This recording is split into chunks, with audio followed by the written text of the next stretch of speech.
What it do and what it don't, what it will and what it won't. It is another Friday, which means it's another amazing opportunity to get together and record the experience known as the Ball Hog Sports Talk. We are in the building. Today's episode is going by the title of Blow the Whistle.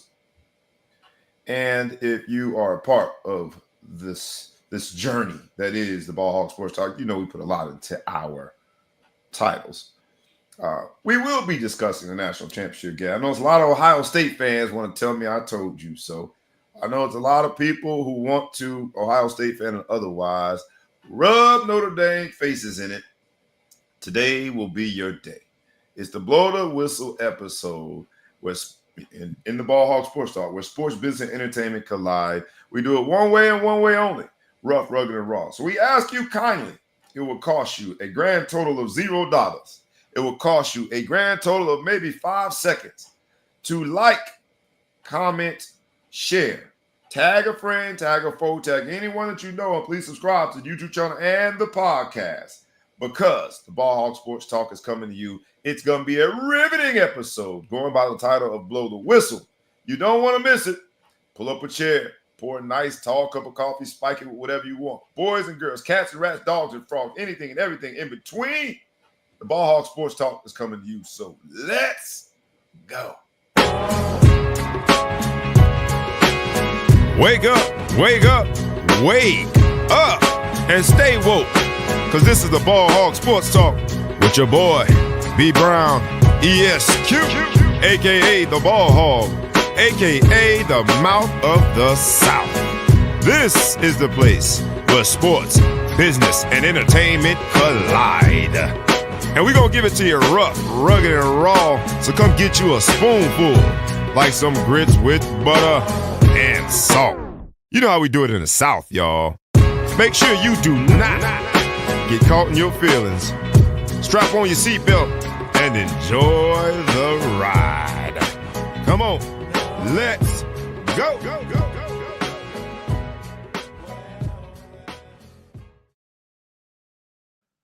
Once again, it's on. We get the distinction and the pleasure to be in front of this microphone, and I get to do so with the man, the myth, the legend, thou who shall be intergalactically known and respected as.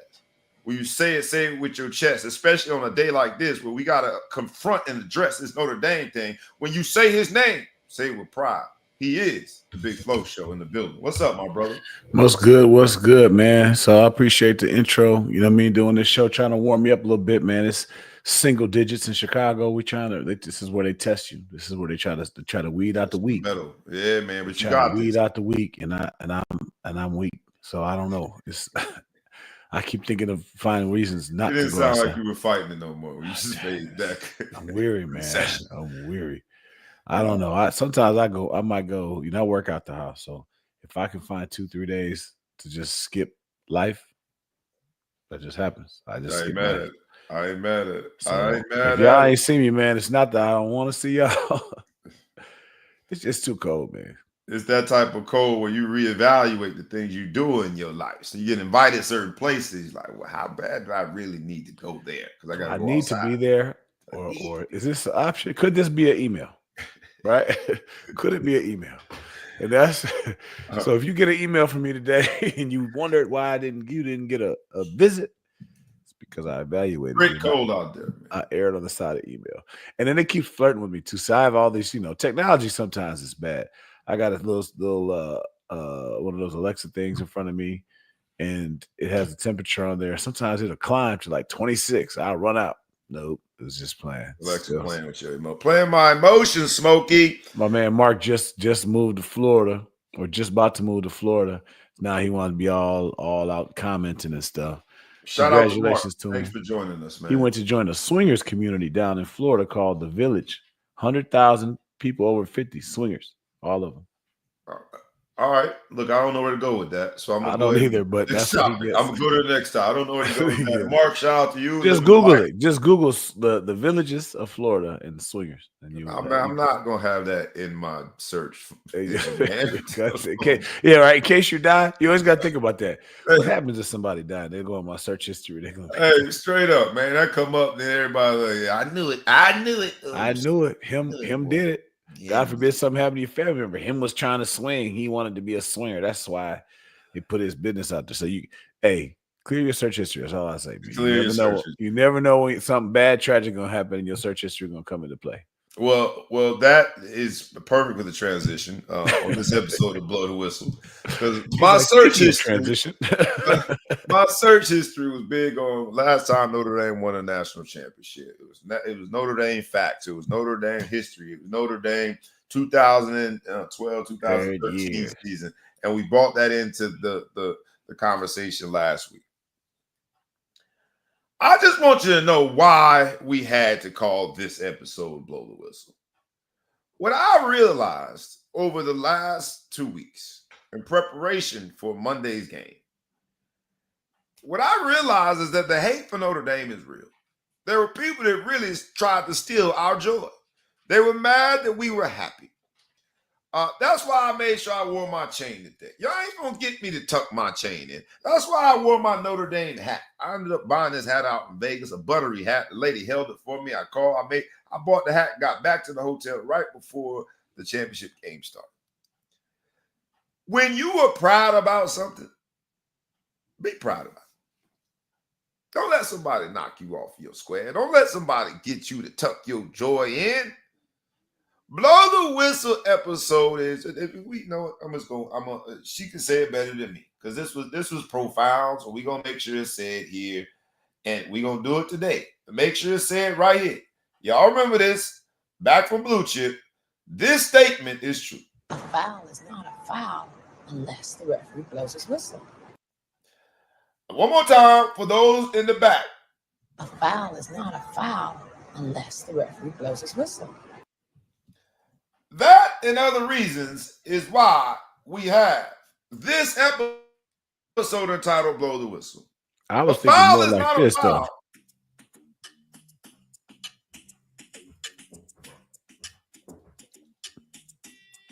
You gonna get us banned. You ain't allowed to play this music. I go on and on.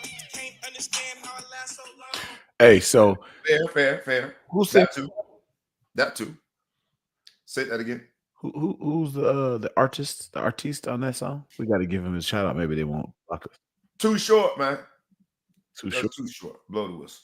And we're gonna get into that too, because those lyrics apply here. But from the first rationale behind blow the whistle, a foul is not a foul unless the referee blows the whistle. We're here to blow the whistle. The numbers say, despite what any opinionated human being that wears any other college hat might say, despite anybody who got a rejection letter from Notre Dame and is still holding it to this day, they holding a grudge and they mad, despite what somebody say, they still want to use the Tyrone Willingham thing and throw that in our face and say Notre Dame can never be a sensible institution because they did that back in whenever that was. Despite what any of y'all say, this was the first time that we've had a 12-team format. This was the first time that both teams in that championship game had to play not one, not two, but 3 games to earn their spot. And yet, despite all of that, people have the audacity, unlitigated gall to fix their lips. Some of their lips look all messed up too. They fix their trash-looking lips to say Notre Dame didn't belong. Well, I'm the referee and I'm blowing the whistle.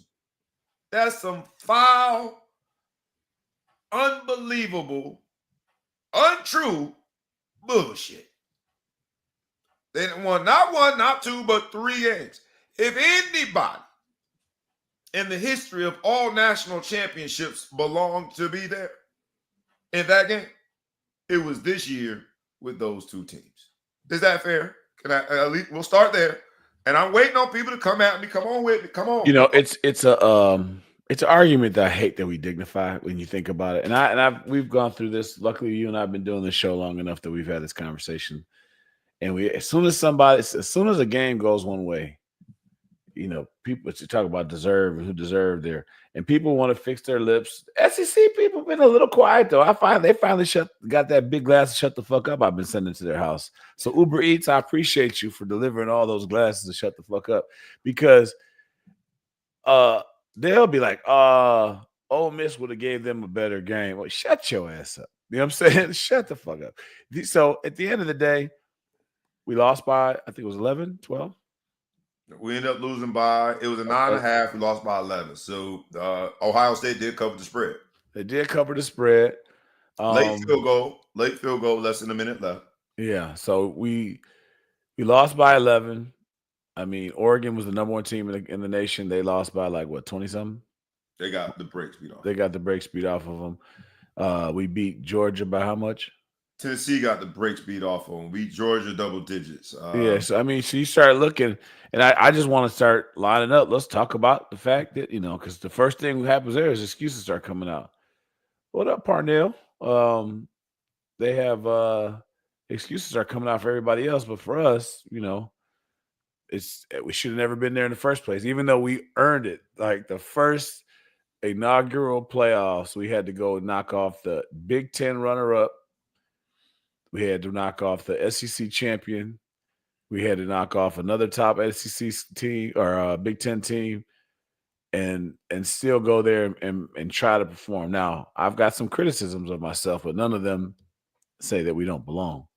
I mean, we're gonna get into the X's and O's, and I do want to go back and forth because I do like that statement. What's up, my Glass Bart says, "Don't let anyone dim your light." That is the quote for 2025 that he likes best. I like that because they tried to dim our light. That's why I went to go. I'm blowing the whistle on all those who tried to be light dimmers. We will actually talk about the X's and O's between the lines, what happened between Notre Dame and Ohio State. We will give Ohio State their flowers because that team was very impressive. We will try to break down how the salary cap, if you will, for that team with NIL, and based on the other teams that are considered top 5 teams, Notre Dame not being one of them, with NIL salaries, how that impacts that team. That was a very impressive roster, highlighted by a freshman. In order to be a dog, you got to have dogs. In order to win a dog fight, you got to go get you some bad dogs. And Ohio State has been notorious for finding some bad dogs from every state. We will give them the flowers. But in order to get there, I do have to at least address the haters. I'm blowing the whistle and I'm calling it foul that anyone would even be able to fathom the thought that Notre Dame did not belong there. I'm baffled and I'm blowing the whistle. I'm calling a foul on those who say that somehow, some way, not being in a conference makes it easier to get to the playoffs. And the only thing that you can use to somewhat seem factual is that at a maximum, Notre Dame will play one less game than schools in the conference that eventually play in the conference championship game. Other than that, I don't understand the rationale to say that Notre Dame has an easier path to the playoffs, and in this case, the national championship game, than those schools and conferences. No one has ever helped me understand that. What Notre Dame has done, and if you could, I think we had that earlier, pull up Notre Dame's schedule for next year. What Notre Dame has done is found, and look, if you want to be a bit cynical about it, we can say it's all money driven. If you think Notre Dame is purely driven by that, even if we accept that as the narrative, what we cannot deny is that Notre Dame has built over the last several years, and will continue to do over the next several years, built a schedule that on its face looks pretty damn competitive. And they can do so while having a tilt towards the ACC because of the affiliation with the rest of the sports programs with the ACC. What They do that by picking teams from respective conferences to play that would be appealing. And yes, make a lot of money in those games. Because the eyeballs will be drawn to those games. Now, I'm not a finance, I guess I have, but I don't spend my day as a finance professor. Do a little sports finance here and there as adjunct. Yeah. But that's not how I spend my day. But even I understand basic finance. Who wouldn't want to create these games that are going to be revenue generators for their program? Fair. Do you have that for us for next year's schedule? I do. So we start off renewing the Catholics versus convicts battle. It's going to be against Miami Hurricanes. Trying to where we play that game? Is it Broward County? What county is it? No, that's Dade County. Dade That's County. North Miami. It's a block away from Broward County. So we I was season, Broward County adjacent. Broward County. We start the season, Notre Dame does, by going on the road to Miami. Okay, cool. Okay, then we gonna return the favor. We're gonna make the catfish and spaghetti for Texas A&M when they come visit us. When they come A&M, who we played last year in the inaugural or in the first game of the year, comes home and home. Now comes to South Bend, Indiana. Miami, who at one point was a top 10 team this year. Texas A&M, who at one point was a top 10 team this year. Both finished the season ranked. Both ranked. Both have a bevy of NFL prospects on their roster. Yada, yada, yada, yada. That's week 1 and week 2 to start the season. Go ahead. Then some people are going to criticize this, but Purdue, but you never know what you're going to get Purdue. Big 10 team. I mean, they beat Ohio State a couple years back at the crib at Ohio State. Maybe more than a couple. But if anybody on this feed who's listening to the live or who listens to the audio, if your child gets a letter with an offer from Purdue, you're happy. You're thrilled. You're telling everybody dream come true. So we're going ACC, SEC, Big Ten. Then we're going to go back to the SEC, play Arkansas. At Arkansas. All right. At Arkansas. At Arkansas. We go to the big, bad, vaunted SEC to go play Arkansas. Then we're going to play another playoff team, Boise State. Play Boise State. Group of 5 program that year in and year out. I think Boise State is so group of 6 now. I guess they're in the big Pac-12 now. Are they? They're in the new. Maybe I don't know. I think that starts next year. All right. Well, so whatever it is, still group of 5. Let's say this: they were in the playoffs. Your team wasn't. The team that whoever's out there hating you, your team wasn't. So we play Boise State. Then we play USC. Play USC, which USC is USC. And we play USC at home, probably because that's middle of the schedule. So that means it's in South Bend because they won't come to South Bend when it's cold. Then we play Navy. Longest ongoing series. Of course, we play Navy every year. And we play at Pitt. Who was also a good team. At one point, 7-0 before they started. They lost the last 5, but very good team. Logos, historic logos. We're playing at Boston College. At BC. Then home, we're hosting NC State, and we finish up with Syracuse. And NC State, Syracuse, both ACC teams fulfilling the requirement of the ACC heavy schedule. A foul is a foul, man, and we got to blow the whistle.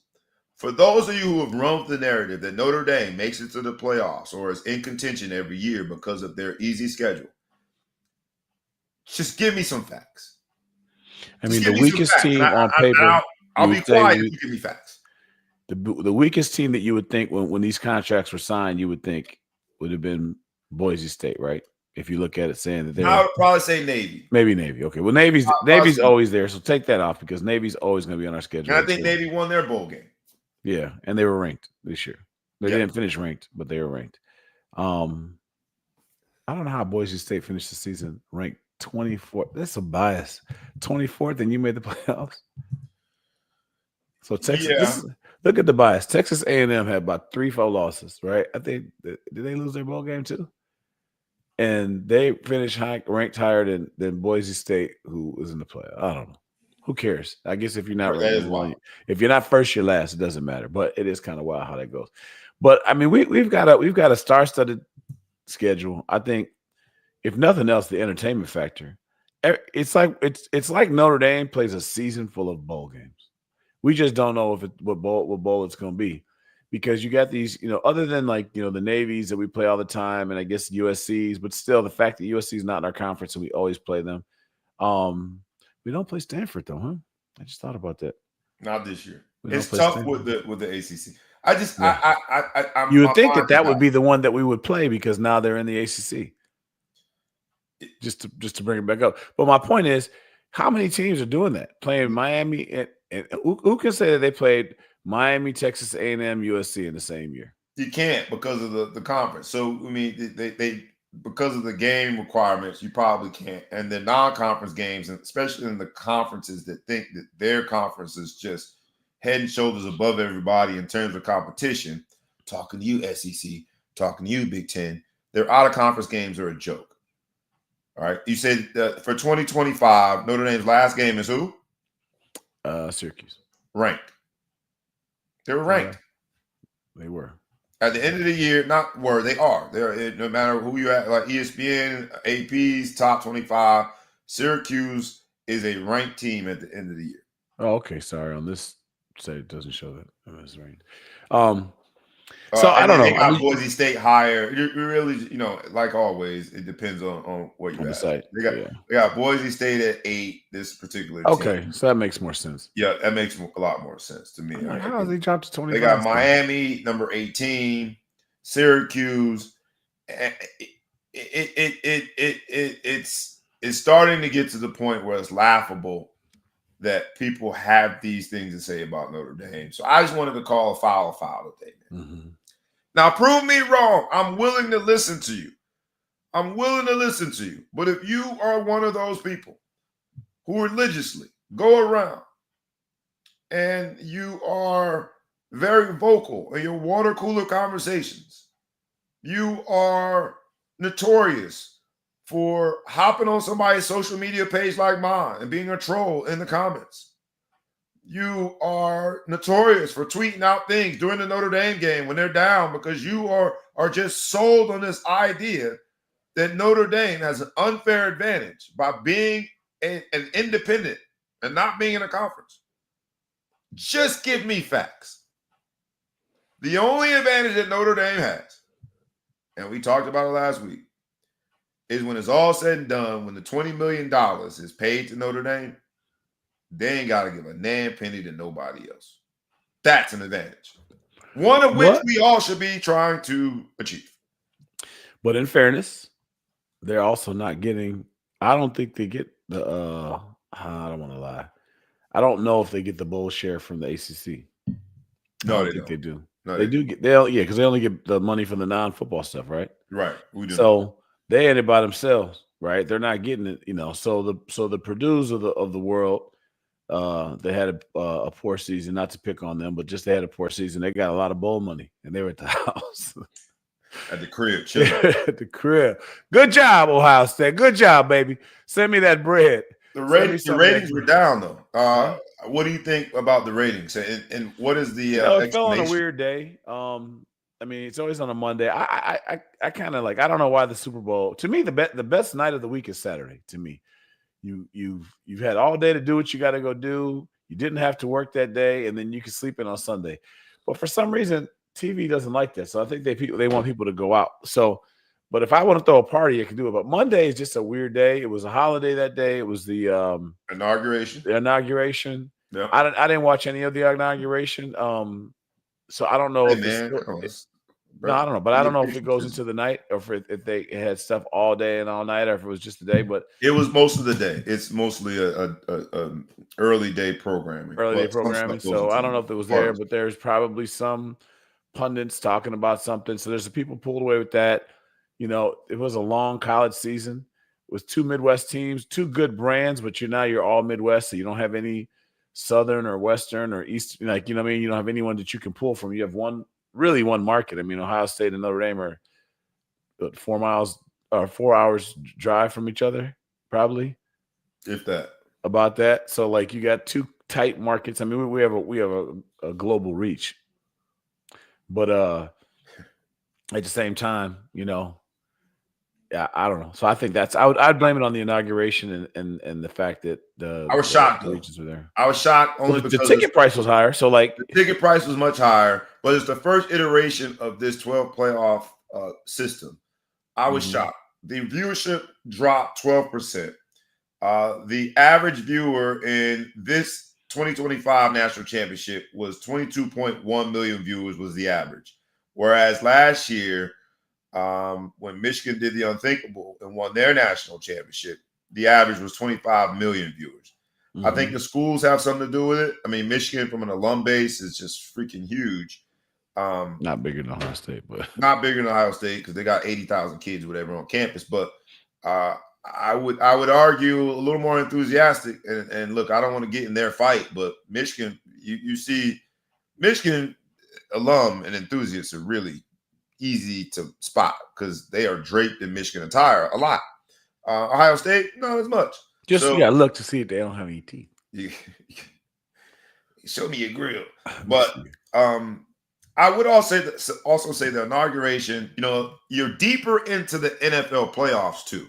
So you could have football fatigue by Monday.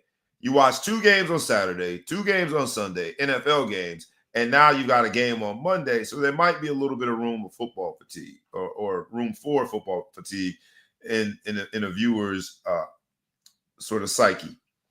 Whereas in the past, the national championship was a little earlier where the playoffs, NFL playoffs, weren't as fully developed. All right. Those are must-watch TV games, divisional round games. Everyone's watching those. And so, you know, I don't know. And I asked the audience, for those of you who are watching live, first and foremost, thank you. Second of all, like we ask you every week, please like, comment, share, tag a friend, tag anyone you know, and subscribe to the YouTube channel and the podcast. And third, I ask you that question. What do you attribute the reduced viewership to? Because I was shocked to see that the viewership was down 12% year over year, considering Notre Dame was in this game. Ohio State was the opponent. 2 blue blood college football programs. Notre Dame hadn't won, or still hasn't won, 38 years. And while Ohio State has been at the party several times, they've come up short recently. This is Ryan Day's first championship. So, you know, I had to laugh though. You think about a month ago they wanted to fire Day. They wanted to get rid of him. You know, they still might fire him for losing to Michigan, even though they won the national championship. They still might be like, "Look, I know you won the national championship and all." Do we blow the whistle on the fans, the alum, the reactors? Because Ryan Day was all but fired. If it wasn't a 12-team playoff system, because they were ranked 8. If it's 6 teams, they don't make it in, and Ryan Day gets fired. But because there was an expanded playoff roster this year in terms of number of teams, Ryan Day not only kept his job, but I would say even bolstered his credibility there because he had to win not 1, not 2, but 3 games to lead to the championship. And then, let's be fair, while there were moments that Notre Dame made it competitive, Ohio State looked like the better team.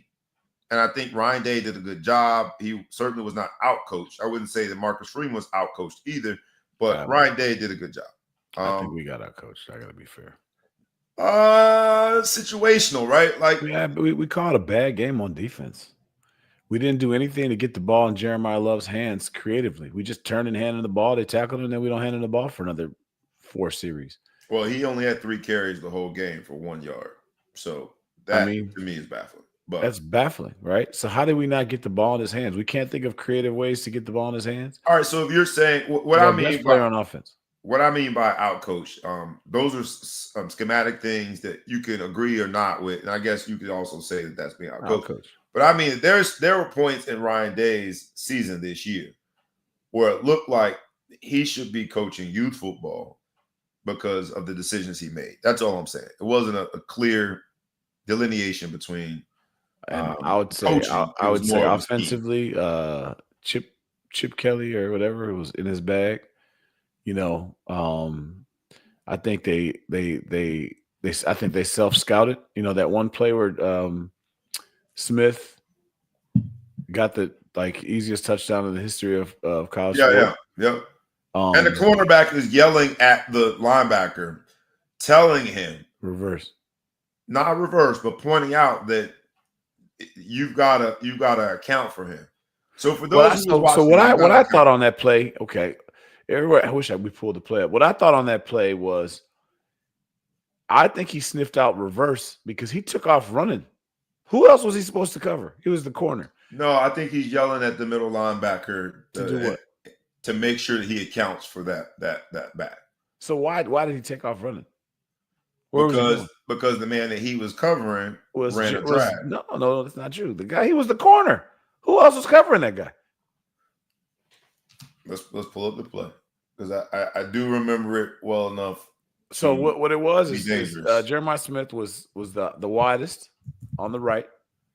He ran. That doesn't always mean you got him. I think he motioned. He motioned into the backfield, which is when you then see the corner yelling to the linebacker. He wasn't in the back. You account for him. All right, let's get it because now my Tourette's and my old age and CTE is starting to kind of all come together.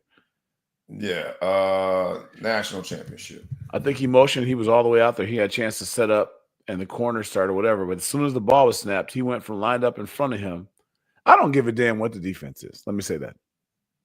When you're the best players on the field, butt naked out there, and you're on the goal line, I don't care what your responsibility is. You cover him, and you tell the coach, "My bad. There's no way I could leave the best player in the stadium right here, butt naked, and I know that there's nobody here. He's gonna score a touchdown, even if the play wasn't for him. My body language made sure that the quarterback realized we're not ready for this play. Yeah. If timeout was a person, that was him. You know what I'm saying? But yeah. Did you find the play? I did. I'm about to bring it up now. Sorry. Yeah. But here's my analysis of it. You know, it's only a minute long, so bear with us here. We'll just watch it. Let's get it going. Another guy, 280 pounds. You consider that the backfield? In 5, play fake, Howard flips. But that's in his bag, though. So he thought he saw reverse. That's why he took off. As the Buckeyes score. But you know what? That's somebody who self-scouted himself and said, all right, when we run this play, we usually run reverse. And I think he was yelling, reverse, reverse, reverse. Then scored a touchdown. And then their opening possession. Dude took 2 steps towards the reverse. The corner took off 11 running. plays, butt naked. 75 yards, and a quick Look at he's 605. definitely Chris, covering. watch this reaction from Gray right here. He sees something right away. He needs help. Reverse. He's trying to get Notre Dame's I'm attention. beat him over and there. what a Boom, job of designing this ain't covering play. nobody You else. move There's no one Jeremiah else to Smith cover. and you come back to him. Monkey. Notre Dame That's being in completely your bag, loses him, but it happened early. Oh, it's terrible. But, you know, somebody told me. I guess in the sense that what the responsibilities were, because the 2 receiver, not to get an extra wonky and get in the weeds, the number 2 receiver does drag. So we don't know what it was. What it looked like to me, and this is what I said during the game, is that the corner is yelling to the backer, be careful. The other component of this is bringing attention to Jeremiah Smith when he motions into the backfield, because the other component is, and this is where I think the Notre Dame got outplayed. And I want to blow the whistle and bring attention to this fact. There's play action on that play. The middle linebacker takes off as though he's about to stop an A-gap run, and there is no run. We got outplayed at the linebacker position. The linebackers, I think, were clearly, when compared to the linebacking core at Ohio State, inferior to the other team. And from an X's and O standpoint, you got to give props to Ohio State. They did what they were expected to do. Being at kickoff, it was down to 8.5. When we take the show, it was 9.5. But they were an 8.5 point favorite. For the most part, They did what they wanted to do against Notre Dame. Was it a game? Yes. But it was a game probably because of the grit. And this is where I give credit to the coaching staff to keep those kids locked in. When it's 31-7 with 18 to 22-year-old kids, I know we're getting a little older now, but the white flag is always like right there in your back pocket. They did not wave the white flag. I decided to blow the whistle on the Notre Dame haters. I just asked for facts. So tell me why you think Notre Dame's schedule is easier to get them to a good bowl. We gave the haters too much time today. I'm over them. All right, but then I also blow the whistle on this concept that this was a fluke. What Marcus Freeman played for Notre Dame. Sorry, what Marcus Freeman did with this team in terms of leadership, I think has put them on a path towards some really sustainable success in the near future. Mm-hmm. Are moral victories worth anything? Hell no. So that's not what this is. But from a pure analysis standpoint, for those of you who think this was a fluke,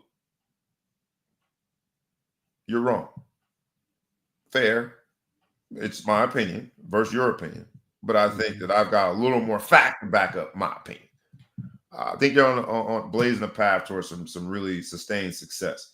For those who do hate Notre Dame, put it in the comments. Just tell me why. For those who do think it's an easier schedule because it's a non-conference schedule, it's independent schedule, just put it. Just tell me why. Just tell me why. Because I've been trying to understand it. Now, what I will say is this: with the spirit of Marcus Freeman upon me, I was in Vegas for work watching the game at a big sports bar, and the entire bar, other than me and some random white dude who had a nice little mohawk, and I got a frohawk, so we both was hawked out. I don't know if I claim. I can't say nothing. I can't do nothing. I'm not going there. I got the cul-de-sac going real nice. It's coming in nice. But outside of me and this one dude, the entire bar was cheering for Ohio State. Notre Dame is the easy redheaded stepchild that everyone hates. And today we blow the whistle on it. We are calling foul on your hate. We're calling foul on the lack of substance for that hate. Unless you provide documentation on why. I don't want to hear it no more. Don't want to hear it no more. But I was draped in it, baby. It's so people are so perplexed when they see a black man dressed in Notre Dame gear, by the way. It just doesn't reconcile with, for some reason. There's a whole contingent of black Notre Dame alum. And a lot of them sent a whole bunch of cool pictures and videos down to ATL. They went down there and had a damn good time. Hate it.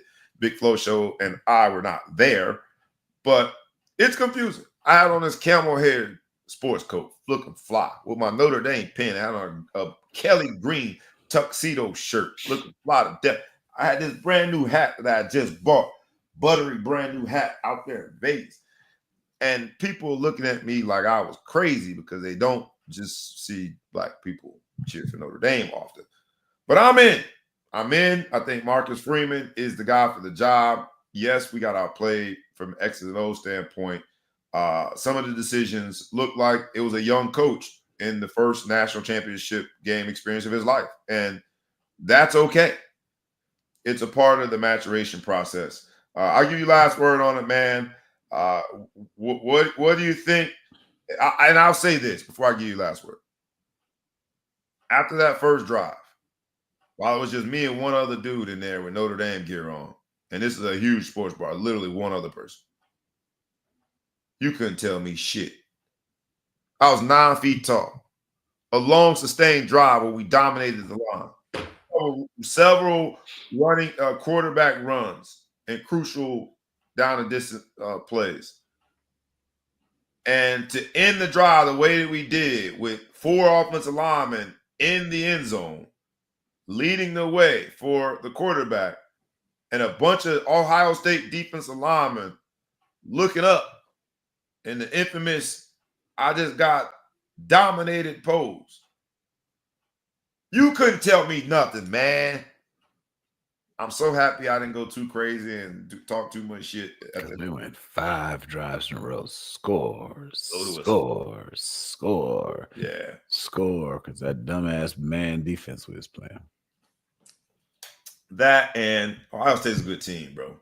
They are, but we should have done exactly what Texas did. Texas should have beat them. Texas lost because of 2 plays. But their defensive scheme was perfect for it to get. We made that quarterback when he gets drafted, right? He's going to get drafted. They're going to show all highlights from this national championship game. I used to hate that when I was in school. When someone would get drafted and they would show Notre Dame highlights. I took it personally.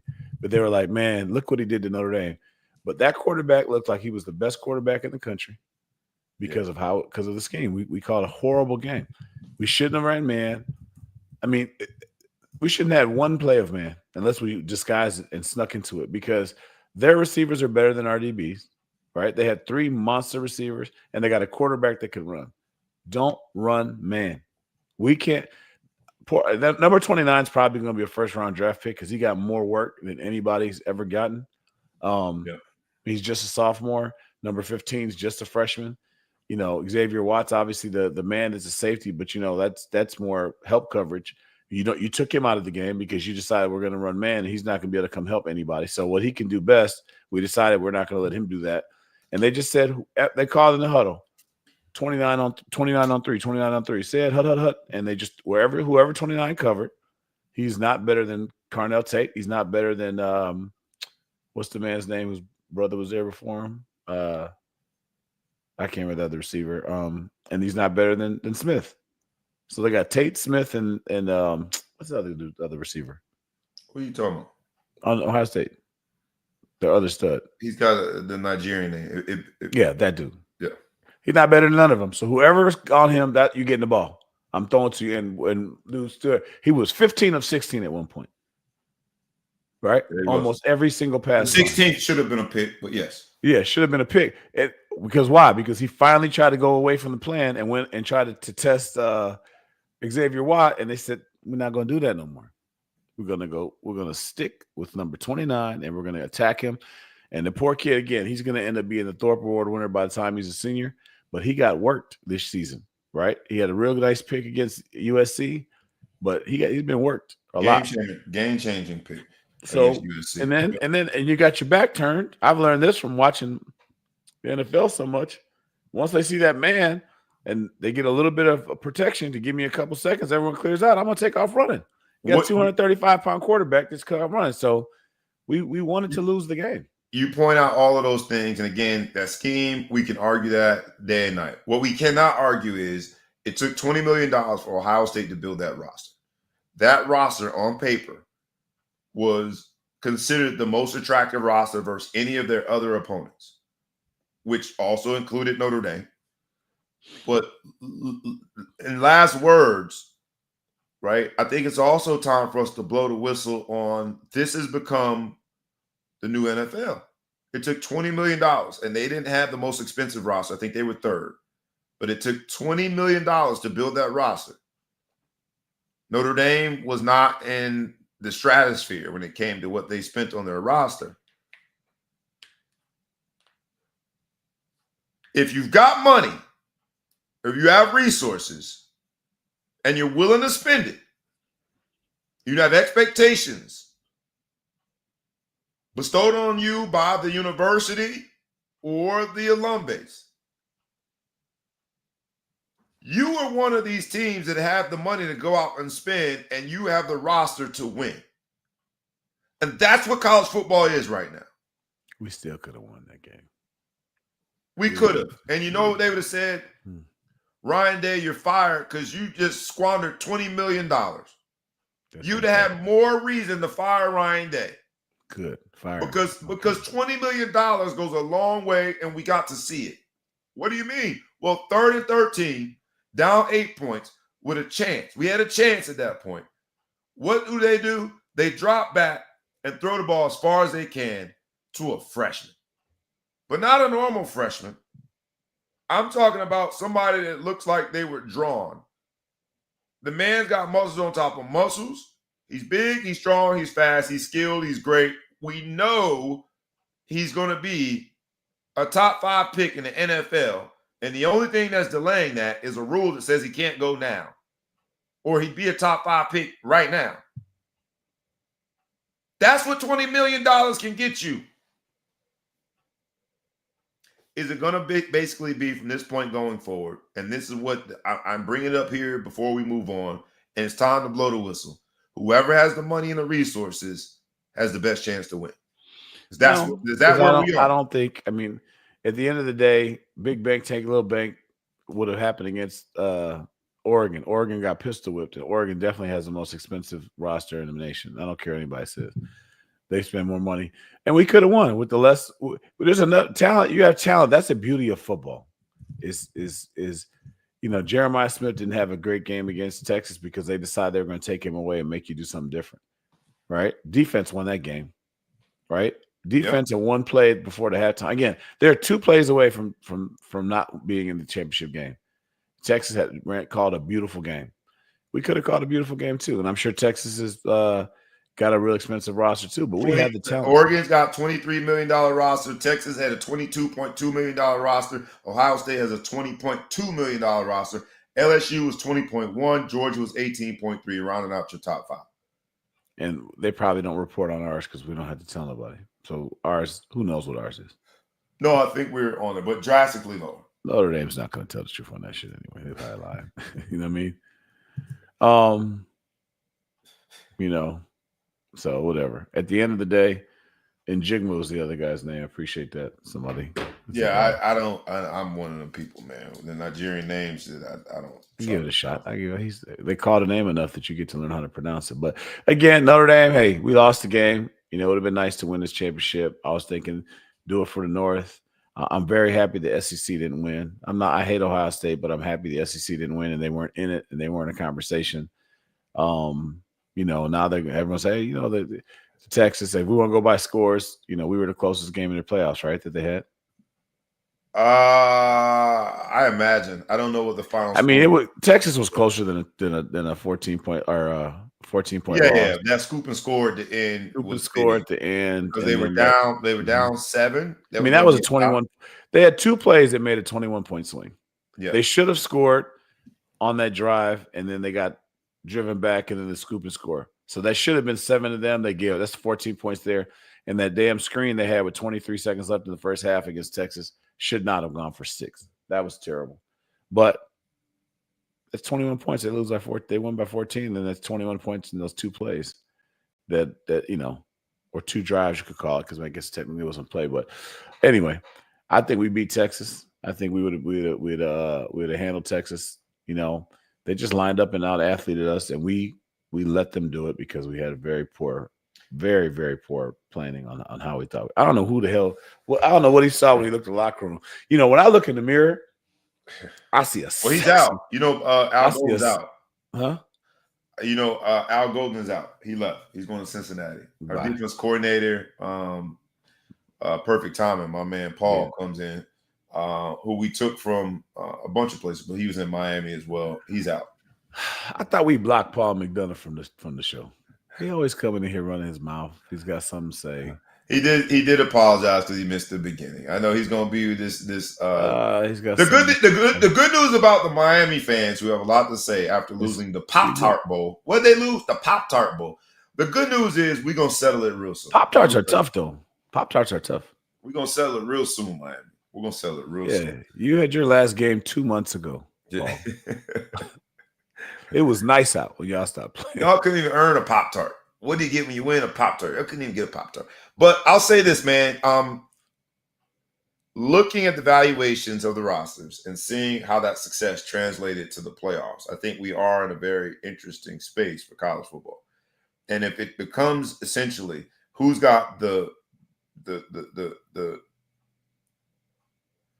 deepest coffers and the deepest pockets, I don't think that's where I think Notre Dame will be the disadvantage. I don't think you'll ever have the deepest pockets when it comes to paying players. So we just choose not to. We shall see. We shall see. I do want to bring this up, man, before we get to the NFL. Ichiro Suzuki, who I think it's phenomenal that he's doing this. Ichiro Suzuki has been put in an interesting situation. And his response to it, I think, is amazing. We all know who Ichiro is, arguably one of the best players, not arguably, definitely one of the best players, but arguably the best player of all time, but undoubtedly the best Asian player to ever play our game. Of course, we've got a current player, but in terms of already retired. Well, Ichiro had issue with the writer, the sports writer, who was the sole holdout on his Hall of Fame vote. Out of 394 votes, 393 of them were for Ichiro. Mm-hmm. And there was somebody from the Baseball Writers Association of America who decided not to vote for Ichiro.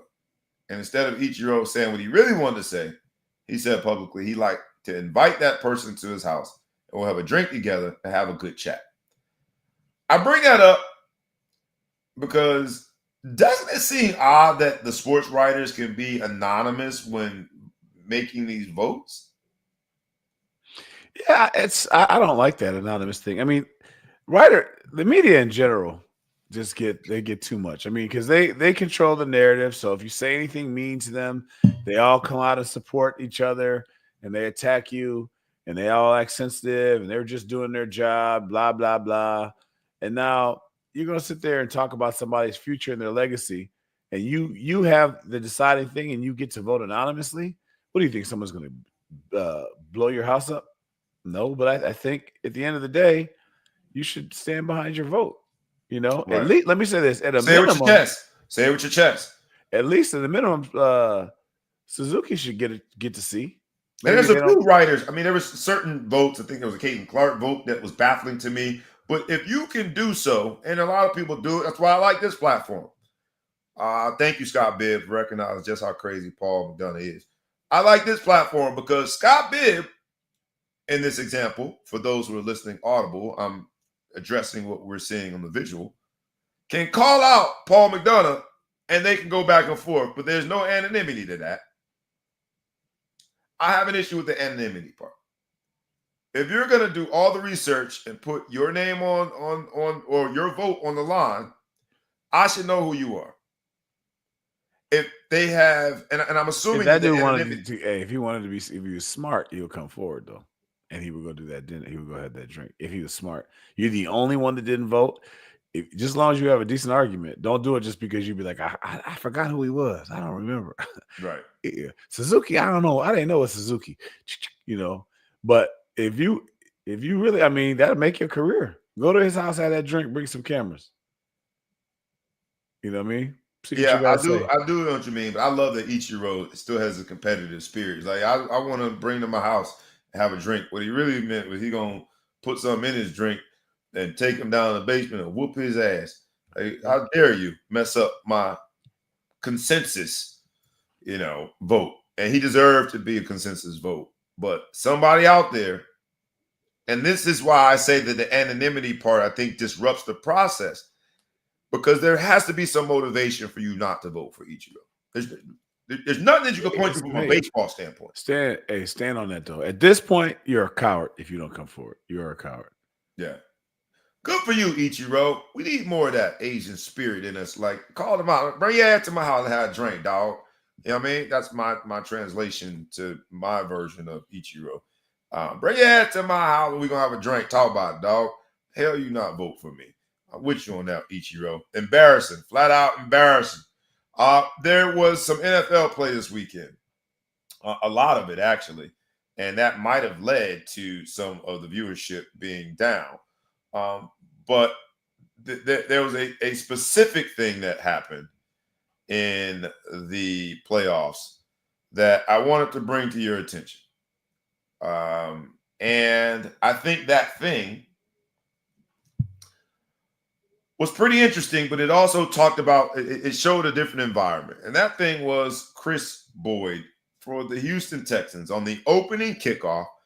The Kansas City return turns it for about 63 yards. Kris Boyd comes in, makes the tackle, dislodges the ball. There's a fumble. Unfortunately, Houston doesn't get the ball. As he's leaving the field, he throws his helmet off, and I think in a celebration.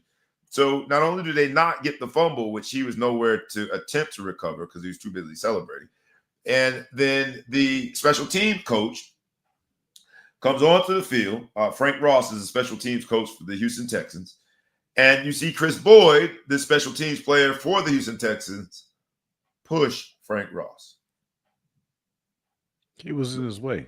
For those who haven't seen it, I invite you to go see it. What do you think about that exchange? In this episode of Blow the Whistle, there are a lot of people who are trying to blow the whistle on the act. It's a lot of people who have tried to add their own analysis to it. See, that's why you can't give these guys money. That look at that barbarian thug behavior, yada, yada, yada. What do you think about that moment? Kris Boyd pushes Coach Frank Ross, the special teams coach, in a highly emotional, volatile moment.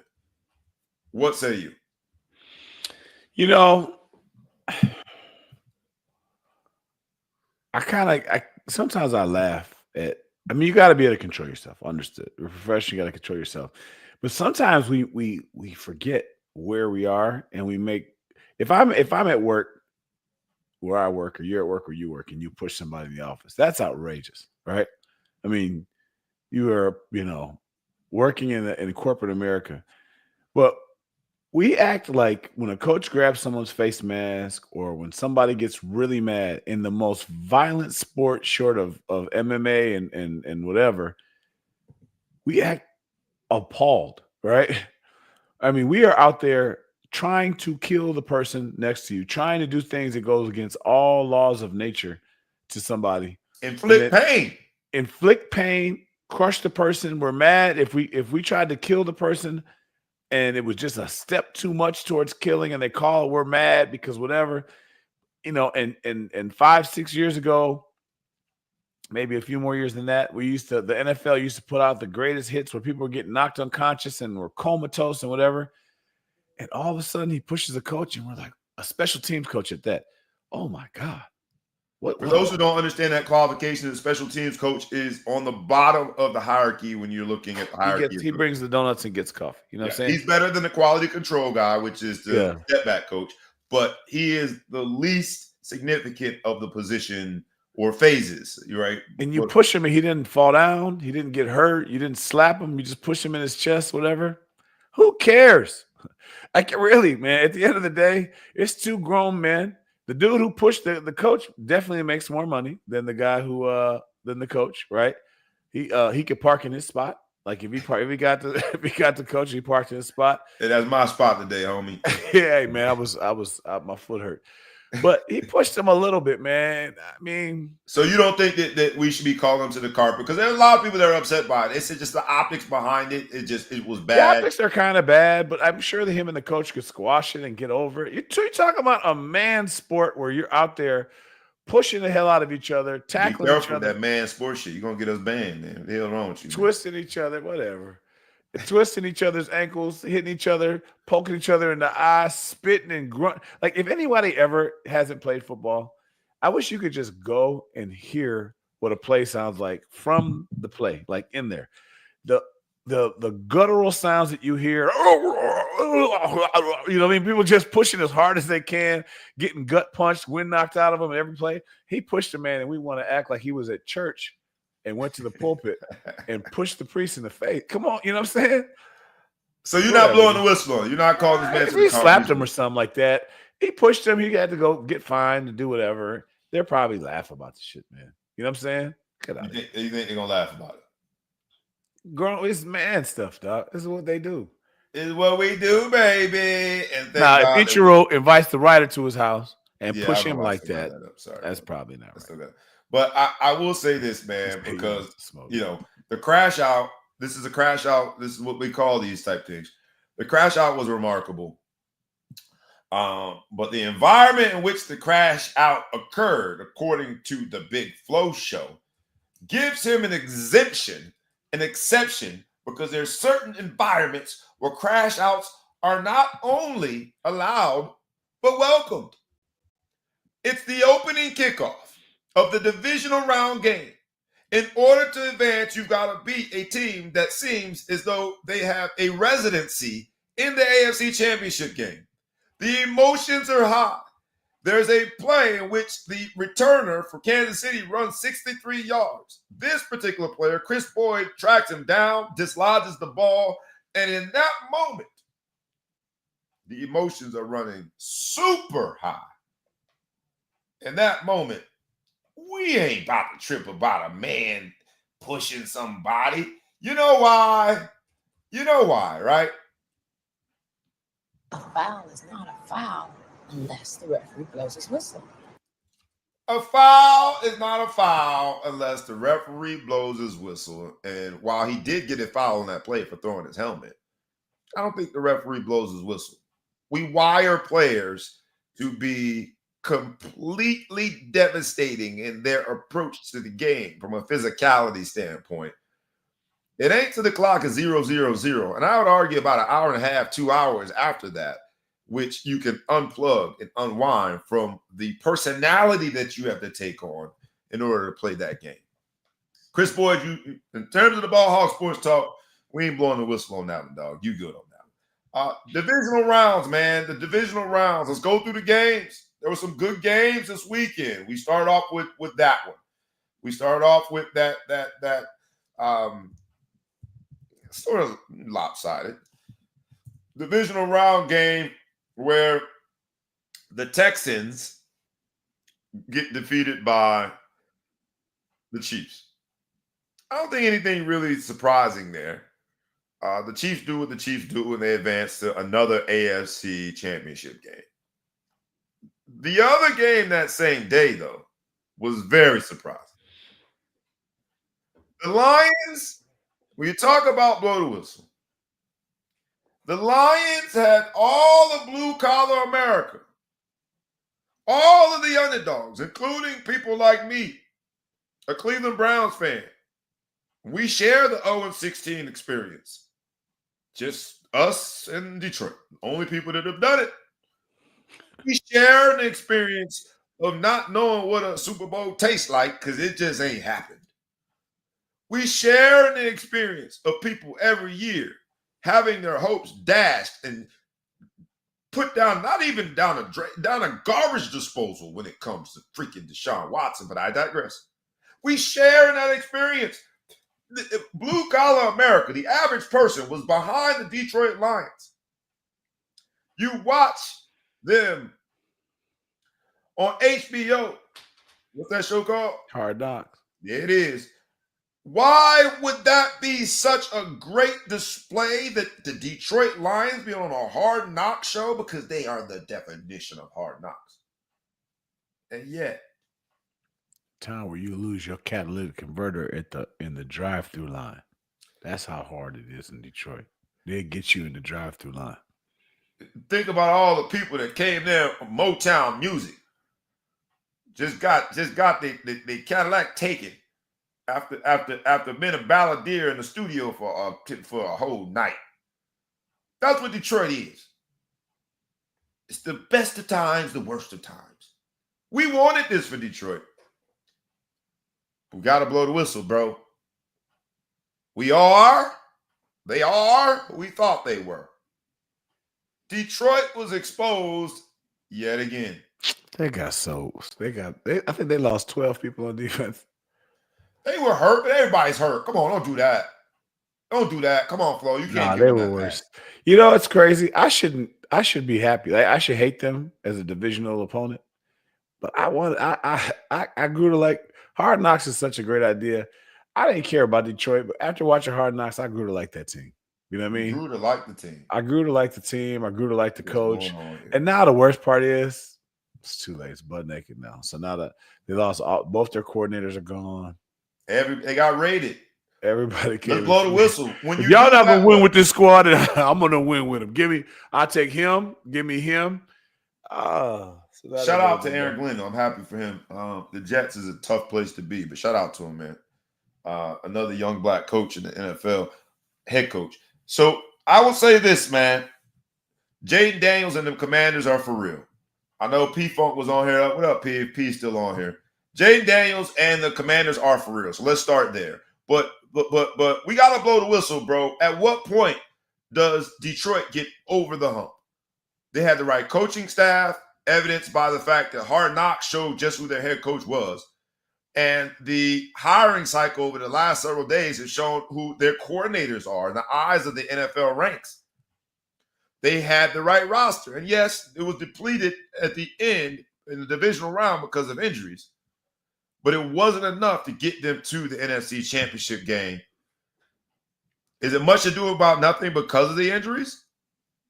Or do we have to blow the whistle just for Detroit? They in the same category as Cleveland. It ain't going to happen.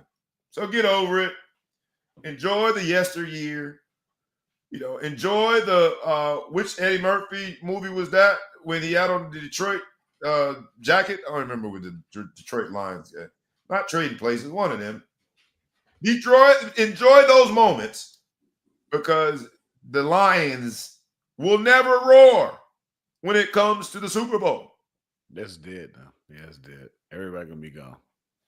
They're gonna sell the team for scrap parts. They tried though. They tried. They weren't gonna beat anybody. They weren't gonna beat my homeboy though. It didn't matter. You don't need to beat them, but you can make it there. You can make it there. When you what 14-3 in the regular season, you should make it there. They lost too many players. They couldn't do it. They lost too many. No, you being nice. They did. They lost a lot of people. I thought for sure, as a divisional foe, you'd be the one to blow the whistle on them. I would. I mean, that's what I'm saying. All America's behind these mofos. Everybody was cheering for Detroit. Everybody, bro. And they let us down. They let us down. They left us at the altar waiting for the marriage of, yes, blue-collar America. We're going to do this. It ain't about all of these high-profile superstars like Patrick Mahomes, boy. And what's the dude name who's dating Taylor Swift? That's crazy. Now he's known as the dude that's dating Taylor Swift. Kelsey. It is about the blue-collar worker town, Detroit, and they let us down. And you letting them off the hook. I am. I'm going to let them off the hook. I'm going to let y'all ride, Detroit. Don't say I never did nothing for you. I'm going to let you ride on this one. Nah, I ain't letting them ride. You punk asses, get the job done. Go 14-3 and have the whole damn country hoping and praying that you guys would get it done. And you're going to lose to the Commanders? The Commanders. If Jaden Daniels wins this game, I think he'd be the first ever rookie quarterback to win 3 playoff games in one season, something like that. Mm-hmm. Jaden Daniels is acting an absolute donkey. But Jaden Daniels should not have beat the Detroit Lions. And injuries played a part, but that's not enough of it. Y'all deserve a tap on the shoulder, a punch in the gut, and you deserve the heat. I'm blowing the whistle and I'm calling foul because that was foul. For the whole country to be waiting for y'all to get it done at home. At home. You playing at home. And that's how you show up? Nah, Big Flo, you being too nice. You're being too nice. Way too nice. Y'all got a pass for me. It was when you guys go out there and start stealing catalytics, you get this is the guy right here. This is the guy right here. Go get my catalytic converter. I gave you a pass. What I mean, I'm saying, let me get through the drive-through unscathed. Thank you. And then there was the second day. And the second day was a very interesting day, to say the least. Because highlighted by the game that everybody wanted to see. And we all knew going in that everybody wanted to see that game, right? Everybody wanted to see the second game, which why it had that spot, primetime spot, is because everybody wanted to see Josh Allen versus Lamar Jackson. But in order to do that, we had to get through the first game. And the Eagles hosted the Rams. And I would say, the Rams made a game out of it at the end. I thought it was going to be one-sided, but the Eagles are still flying. Jalen Hurts had the opening touchdown and looked good throughout the game. Are the Eagles flying all the way to the Super Bowl as they take on their divisional rival, the Commanders? what do you think happens going forward with the Eagles Commanders game and NFC Championship? I think it's going to be a great game. I'm pretty excited about it. I wouldn't. I like the Eagles. I've always kind of been an Eagles guy. I thought they were always, a team that I could relate to. I kind of like the Steelers, Eagles. I don't know. I like them little roughnecks, the little roughneck teams. But the roughneck teams, a little chicken head team, a little chicken head team. But I like storylines too. So I would like to see a young boy come out there and make it to the Super Bowl in his first year. I wanted the Bears to pick him anyway, but you want to. A lot of people looking back. Hindsight is 2020. Look. I've been saying this whole time. I did not want him to get Caleb Williams, but it's not about him, so he's not going to get any more time on the show. But I'd like to see a young boy go ahead and get to the Super Bowl in his first year out. Nobody else has anyone ever done that? This is the best anyone's ever done, right? No one's ever won as two a playoff rookie games as a rookie quarterback ever in the history of the NFL. I think it's 3 is the number. I don't think anyone is. Is it 2? I don't know. And he won 2 away on top of that. Yeah, both away games. And it wasn't like he just was on the bus and the bus was going. He's winning the games. Like he's going out there winning because of him. Yeah. I mean, they beat the Bucks on the road. Yeah. And they just won another road game against a team that everyone had figured was going to advance, right? And especially when you see the draw being Washington, I sort of penciled them in. I did not think that the Commanders could beat the Lions. I didn't think that. So I want to pick the Eagles, and I'm going to pick the Eagles, but I would not be surprised if Jaden Daniels does the unthinkable again and the Commanders advance. The last game of the weekend, NFL game of the weekend, was the Ravens at the Bills. It was a game that we've been waiting on forever. It featured the 2 odds-on favorites to win this year's NFL MVP. Lamar Jackson for the Baltimore Ravens and Josh Allen for the Buffalo Bills. It was another opportunity for the Bills to advance to the AFC Championship game. And the storylines were off the charts when it came to these 2 teams. We saw the game. We saw how it ended. We saw the turnover battle was won by Buffalo, which essentially was the difference. What do you think about the game? What did you think about it? Give me your quick version before we get to the play that everyone's discussing. What did you think about the game itself?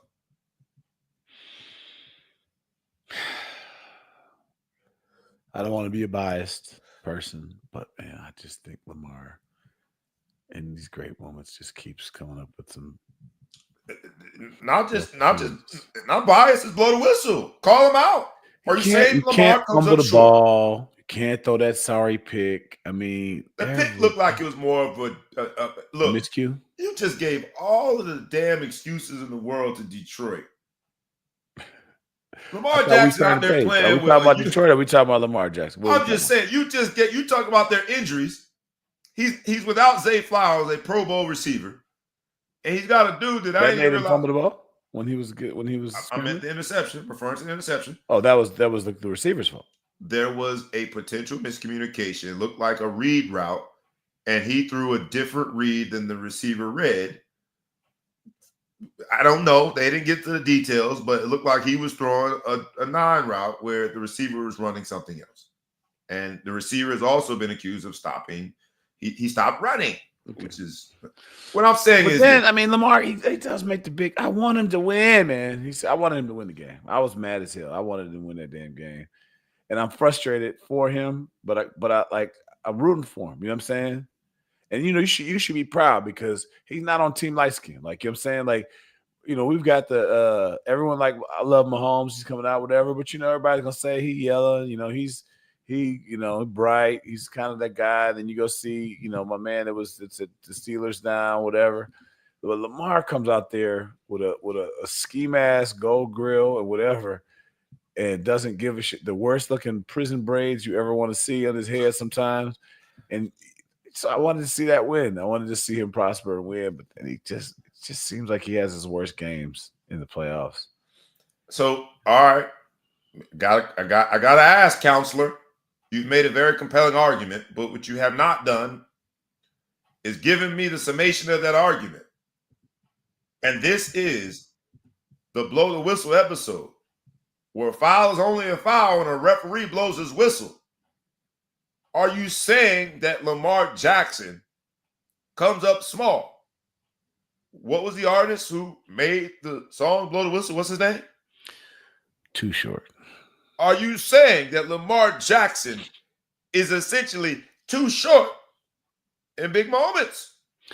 You know, the problem, I guess, again, it's one of these. It's a game that just didn't sit well with me because he did some bad in that game, right, and some real costly plays, but then he did enough to come back and should have tied it up and give himself a chance to win. And then, you know, my man came up short. He could step up for me, man. You know what they're gonna say about me later, man. Come on, man, catch the ball. And then the tight end's fumble was really bad too. Same tight end. Same tight end. His fumble. He was trying to juke when you should have just. I don't know. Those are flukes. I feel bad. I never had to carry the ball. Sometimes someone just gets a nice ass slap at the ball. I don't know what you're supposed to tuck a little bit, pull. I'm the dude slapping, so I don't know what you're supposed to do in that situation. But that catch could have been a little bit of a better pass, but catch. You get paid lots of money to catch that ball, man. Lots and lots of money, and you bring something out that is worth showing. Which is this? And you set it up perfectly. You talked about what's going on here is, you know, this is a great play. This is the first fumble. No, this is the first touchdown. What's first touchdown? No, this is this touchdown leading up into the perfect. This is the touchdown leading up. Sorry. The 2-point conversion. Perfect play call, perfect run, pick route. Catch the ball. Catch the ball. Catch the ball. Catch it.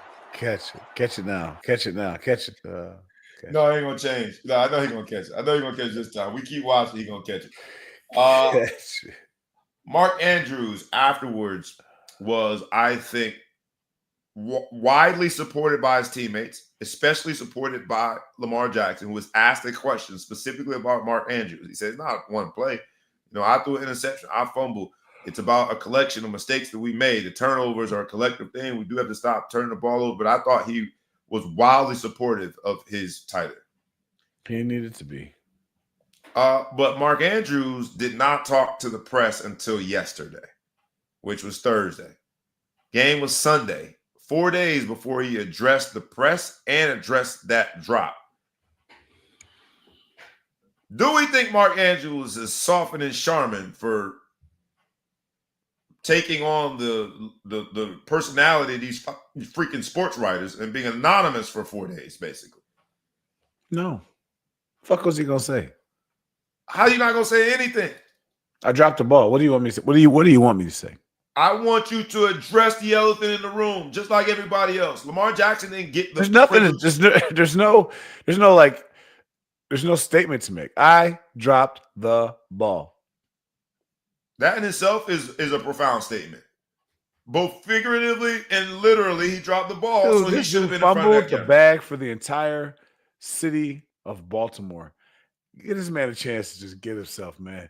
He probably went home, kicked his dog, drank all the liquor about the thing, felt sorry for himself. Dude is you being nice today, man. I'm not being nice, man. What do you want me to say? What do you want me to say? You being nice. If Lamar Jackson, let's just play it out. My name's Andrews. You're the biggest dickhead reporter out there. Let's do the interview. All right, let's do it.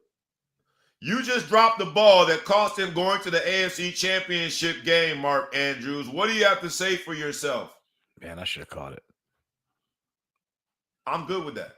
What the fuck else you gonna say? What else are you gonna say? What I'm not good with is you not saying anything. I'm not good with that because let's play it out a different way. I'm Lamar Jackson, and instead of it being a drop pass that cost us that 2-point conversion and tying the game and an opportunity to get to the AFC Championship, instead he's wide open and I threw it to the cheap seats. I don't get to not address that. Lamar Jackson had to address his 2 turnovers right after the game. He brought it up on his own. Preemptively. Point being, they asked the man to look, Lamar, you the leader of this team, you the dude out here, everybody's thinking about you're gonna bear you are the guy that they're gonna say didn't win this game, right? In let's years stop there. past. Let's stop there. You're gonna do it. So Lamar, we're gonna talk to you. What do you have to say? He could say, hey man, you know what? Guys got to do their part. These guys got to catch the ball. Or he could have said what he said, or he could do whatever. That's what's provocative. That's what is. Let's see what the quarterback is gonna say. We all need. Let's see what he's gonna say. He decided to be a leader and say, like, nah, man, like I fumbled the ball, I threw that stupid ass pick. Hell no. I did whatever. He stepped in front of it, right? So now that's what we're talking about. But when you drop a fucking ball that's right in your hands, we're gonna say, man, it was kind of cold out. You know, I had thought he was gonna throw it a little higher. What is he gonna say? You're being too nice. I'm not being too nice. But yeah, I mean, before the game, we couldn't remember this dude's name, man. I don't nobody care about this dude. I mean, Mark Andrews is a big time tight end. He's had a great career. And I think Lamar answered it perfectly. Oh man, he's fought through a lot of things this year. He's been big for us. He said all the right things. It's not one play. He said all the right things. But my thing is, what did Andrews say when he finally spoke? What did he say? Some bullshit. See, he said, you know what I'm saying? See, you don't even give a fuck. You just want him to get out there and get abused, but you don't even care. Yes. Because we can't pick and choose. We can't pick and choose. Come on, man. He came out. He said this. He posted a pity party picture of himself, and he said in his caption, on his terms, on his time, he said, it's impossible to adequately express how I feel. I'm absolutely gutted by what happened on Sunday. I'm devastated for my teammates, my coaches, and Ravens fans. I pour every ounce of my being into playing at the highest level possible because I love my team and the game of football like nothing else. That's why it's taken me until now to collect my thoughts and address this publicly. Even though the shock and disappointment are unlike anything I've felt before, I refuse to let the situation define me. I promise that this adversity will only make me stronger and fuel us as we move forward. I thank everyone who has shown me and our team genuine support these past several days while I was under the radar. Despite the negativity, I've seen heartfelt love and encouragement, including from those who have generously donated to the Breakthrough T1D organization. The man's nonprofit got benefited from this. Even when the moment seems darkest, perspective can reveal that there's still a lot of light in the world. I'm now going to do my part to bounce back and contribute to it. God bless. No. So what if you had said that after the game? What if you had said all that after the game? I'd have been cool with it. No, you would have. I'd have been cool with it. You got all that to say? All he would have said after the game was he had his head down, probably been maybe crying, so everybody could have he could be the new Jordan face, the cry face. And then it would have just been like, yeah, whatever, man. Yeah, I dropped the ball. I should have caught it. Picking and choosing, Flo. I'm just saying, fam. Picking and choosing. I'm saying, what is he supposed to say? It's clear what happened. It's clear what happened, but in addition to there's a level of protection that was afforded to Mark Andrews, who was the unfortunate, he was on the wrong side of it, but what has been considered the biggest play of the game. Whether we want to agree with that or not, we can all agree that it's considered by at least those novices of football that don't think of it as it's a whole bunch of different things happening through a game. What we see is he tricked the game off.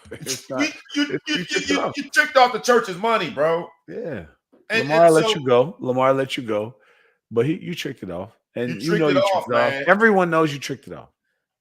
I'm okay with. What if you'd have got out there and said, "Well, that only would have tied it up. We still would have had to come back and try." You know what I'm saying? He could have said anything.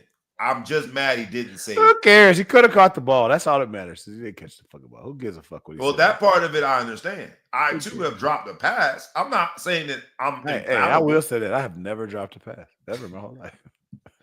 Easy to do if you don't watch the ball all the way. Stare to the tuck. So I'm watching it, not thinking that he deserves to be in front of. He was thinking about turning and scoring. What do you think he did?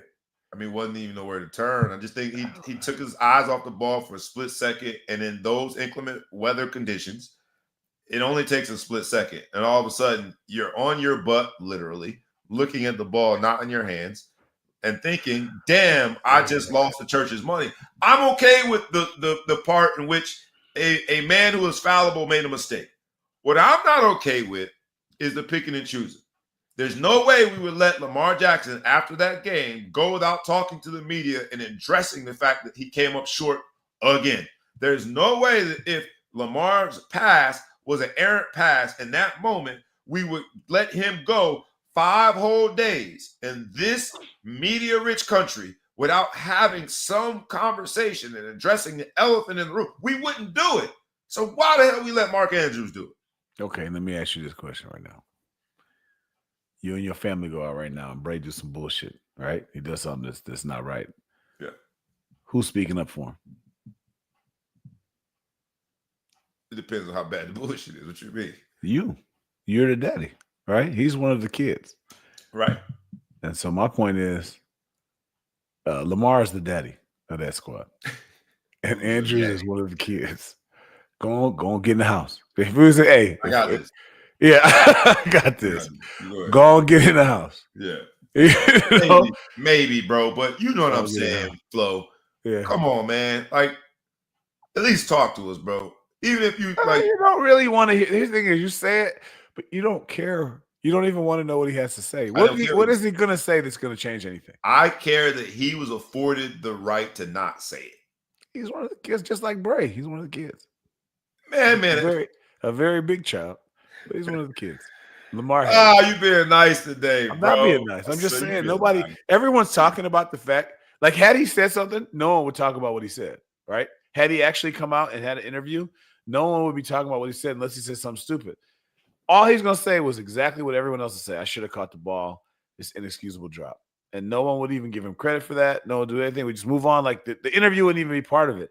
The only reason why they're talking about it is because he didn't decide to talk. And he came out and he plugged his charity. Fuck yeah.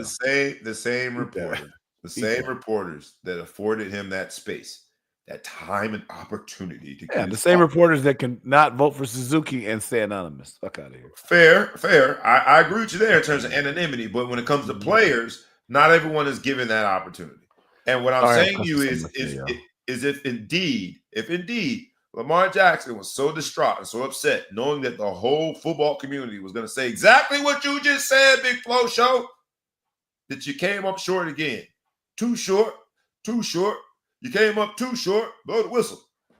The whole football community. If Lamar Jackson chose at that moment to say, I'm not going to talk to the media, I got to take a few days to get my thoughts together. I want to make sure that I say the right thing. And he posted some bullshit 5 days later on his social media platform with the exact same caption, we would be up in arms and we would say, man, that ain't what. Rightfully so, because he gets the big piece of chicken.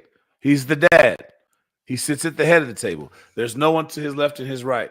He's at the end, right? He can be left-handed, right-handed, doesn't matter because no elbows are coming on his side. He is the father.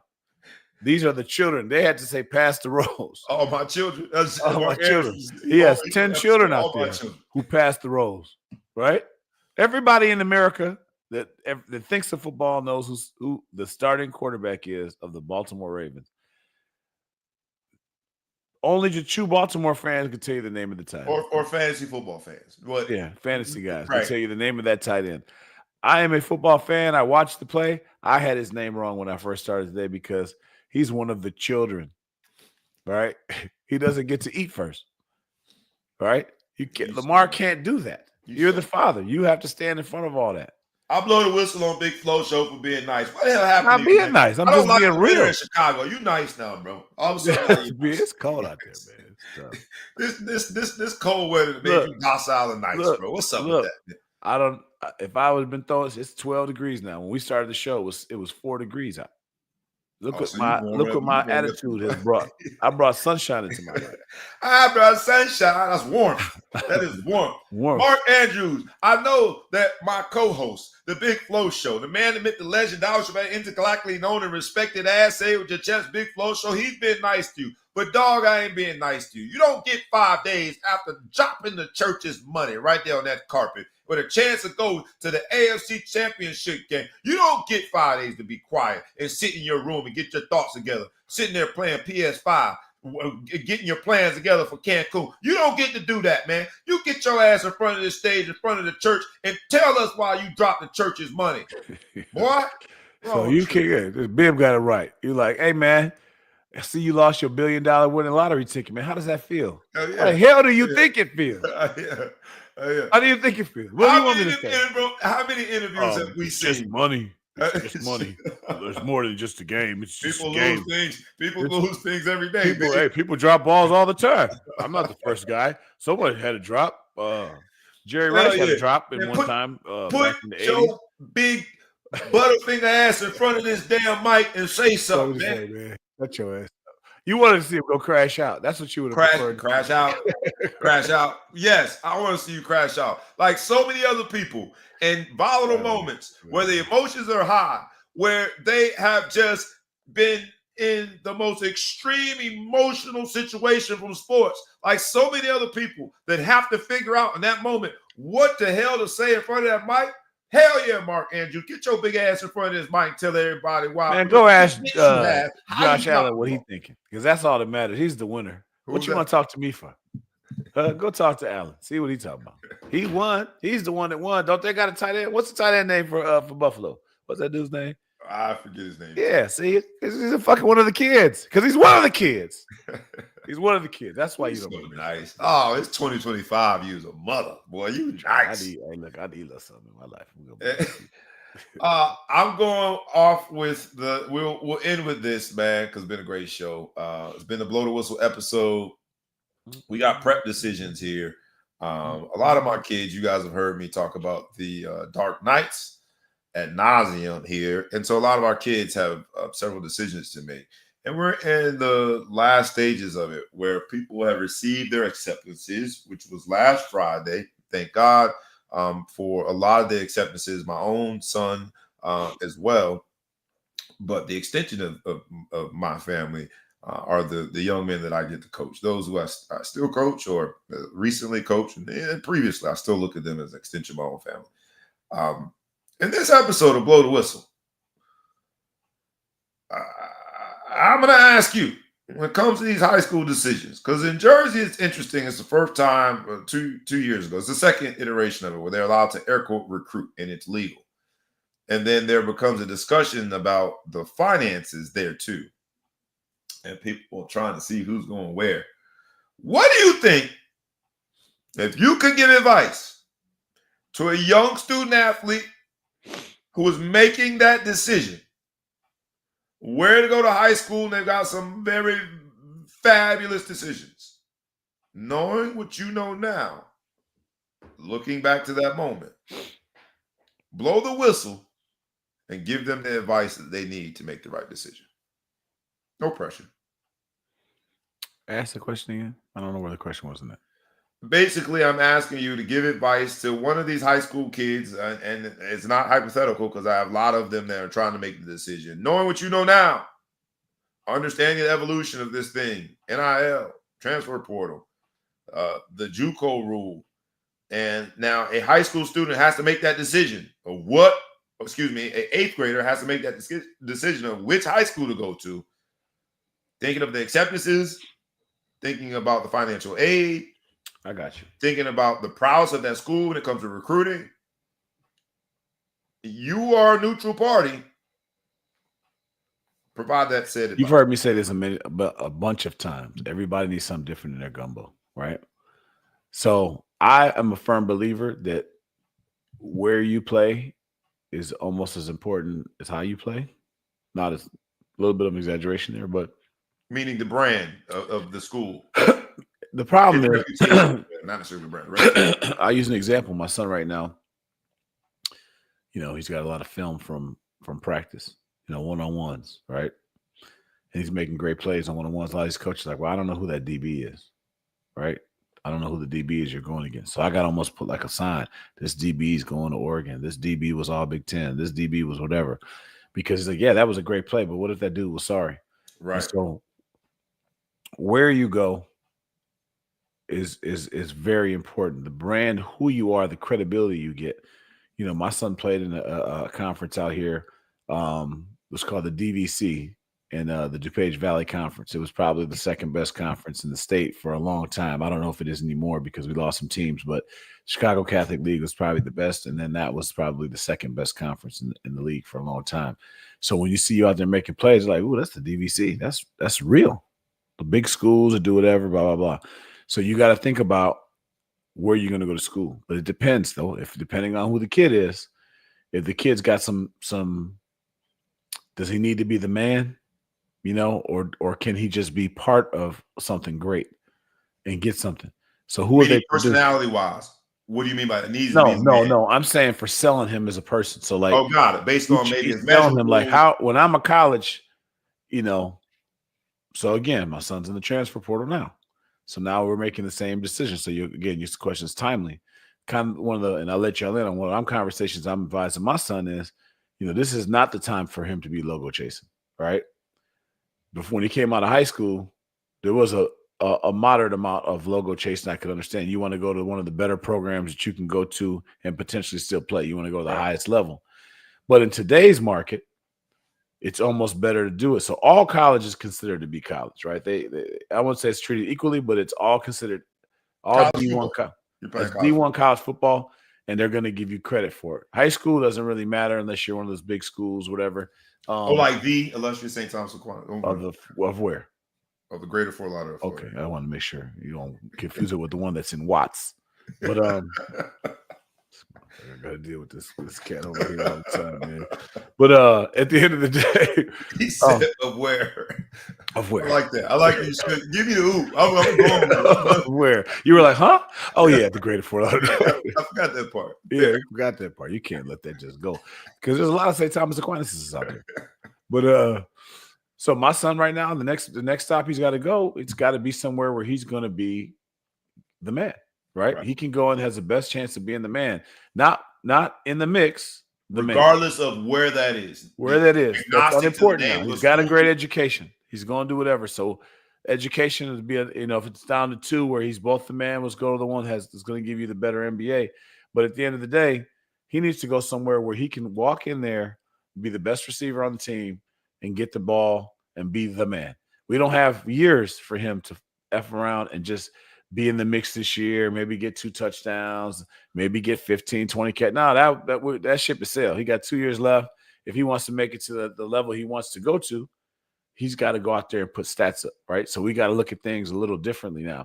So when you're a high school kid, let's say your son wasn't blue chip size, you know what I mean? And he's a little bit smaller. You got to weigh it. Okay, maybe he balls out and he's at a school.